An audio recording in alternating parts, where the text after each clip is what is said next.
pembuatan video ini untuk memenuhi tugas UAS mata kuliah psikologi dengan dosen pengampu Ibu Putri Nambahan Nurani MA. Oke, di sini saya akan mereview film yang sudah saya tonton yang berkaitan dengan psikologi, yaitu yang berjudul Hello Miss. Di dalam film Hello Miss ini menceritakan seorang yang tidak memiliki keluarga dan berusaha untuk mencoba bunuh diri berkali-kali, tetapi gagal terus-menerus. Dia sudah mencoba melakukan bunuh diri dengan menggunakan gantung diri menggunakan tambang, berenang di dalam kolam, dia menenggelamkan diri sendiri dengan sengaja, meminum minuman keras atau obat-obatan terlarang. Namun, segala cara telah dia lakukan, gagal terus-menerus. Permasalahan yang terjadi pada saat dewasa ini, di masa lalunya ternyata dia pernah mengalami trauma berat, di mana pada saat masa kecil dia pernah mengalami kecelakaan dengan keluarganya. Kecelakaan itu pun terjadi pada seluruh anggota keluarganya, di mana seluruh anggota keluarganya meninggal dunia terkecuali diri dia sendiri. Sehingga di masa yang akan datang, masa dia saat ini, dia merasa kesepian, tidak memiliki keluarga, tidak memiliki siapapun, dan dia merasa kekurangan akan perhatian dan kasih sayang dari orang lain. Makanya dia merasa dirinya itu tidak berarti lagi dan tidak memiliki kemampuan apapun untuk bisa dia lakukan. Dan karena trauma berat yang dia alami tersebut, dia melupakan beberapa memori zaman masa lalunya, sehingga yang berefek pada masa depannya. Saat ini dia mengalami depresi, rasa emosional yang tidak terkendali, dan juga ketidakberartian yang dia rasakan terhadap dirinya selama dia hidup saat ini. Dan dia mengalami depresi yang sangat berat, sehingga saat dia mencoba bunuh diri kesekian kalinya, ternyata ada seorang yang memaafkan dia dan dibawa ke rumah sakit.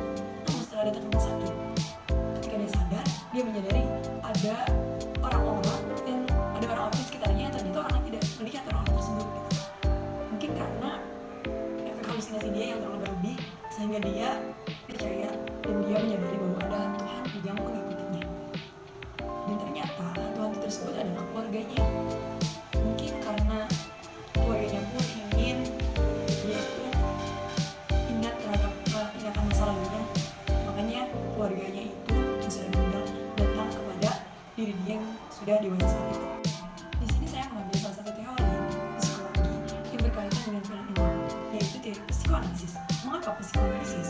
Karena melalui teori ini, seorang konselor berusaha memahami manusia atau konselornya berdasarkan pengalaman masa lalu. Dan menurut Sigmund Freud, tingkah laku manusia didasari oleh 3 struktur bawah sadar, yaitu ada id, ada ego, dan superego. Oke, jadi apa sih itu id? Id itu yang biasanya memberikan tuntutan kebutuhan alamiah. Dan apa sih itu superego? Superego adalah yang menambahkan nilai moral pada setiap tindakan yang diambil, sedangkan ego adalah yang membatasinya dengan realita. Jadi ego ini tuh yang bisa memberikan suatu keputusan, memilih id atau memilih superego, yang dimana kemudian akan menjadi sebuah tindakan yang telah kita putuskan itu. Oke, dengan teori ini, seseorang dapat percaya terhadap kemampuan dirinya yang dimiliki selama tidak disadari oleh dirinya dengan baik. Dengan teori psikoanalisis itu juga, seseorang dapat percaya atas kemampuan dirinya untuk menyelesaikan masalah yang dimilikinya. Dan kita percaya atas kemampuan diri yang kita miliki, maka kita akan bisa menghadapi setiap permasalahan yang ada. Bukan begitu? Karena jika bukan diri kita sendiri, siapa lagi? Oke, dalam film ini, ia memiliki masa lalu yang berakibat trauma berat pada usia dia, di mana misalnya hal-hal negatif yang dia lakukan dan dia pandang terhadap dirinya yang saat ini ia jalani. Karena itu, teori psikoanalisis bisa bantu dia untuk menemukan kepercayaan diri terhadap kemampuan dirinya yang dia miliki, sehingga dia bisa menyelesaikan masalahnya melalui kemampuan dirinya dengan cara mengulik-ngulik lagi masa lalunya ataupun bertanya tentang masa lalunya, apa yang telah terjadi, dan sedikit demi sedikit lakukan apa yang pernah mungkin ia lakukan. Karena di film itu pun menceritakan ingatannya itu kembali karena hantu-hantu itu yang selalu mendampingi dia selama setiap harinya. Dimana di film ini diceritakan bahwa hantu-hantu tersebut adalah anggota keluarganya, ada ayahnya, ada ibunya, ada kakeknya, ada juga pamannya, dan ada juga adiknya. Di film ini menceritakan bahwa setiap anggota keluarganya itulah yang membuat dirinya gagal terus-menerus untuk melakukan bunuh diri.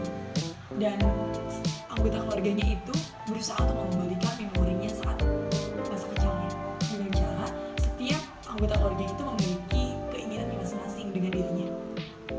Melalui dirinya, setelah satu persatu anggota keluarganya dipenuhi keinginannya, perlahan demi perlahan ingatannya kembali pulih secara tidak langsung. Jika dikaitkan dengan teori psikoanalisis, berarti kita harus kembali dulu ke masa lalunya, bertanya dulu bagaimana masa lalunya, dan berusaha melakukan hal-hal yang masih dia ingat di masa lalunya, sehingga sedikit demi sedikit masa lalunya itu akan ingat kembali dan bisa merubah dirinya di masa depannya itu saja. Dan di film itu menceritakan setelah dia ingat kembali masa lalunya, dia berusaha untuk bisa lebih baik lagi dan percaya akan kemampuan diri yang ada pada dirinya, dan dia juga merasa bahwa hidupnya lebih berarti. Oke, itu saja yang mungkin dapat saya sampaikan mengenai film Hello Boss dengan teori psikoanalisis.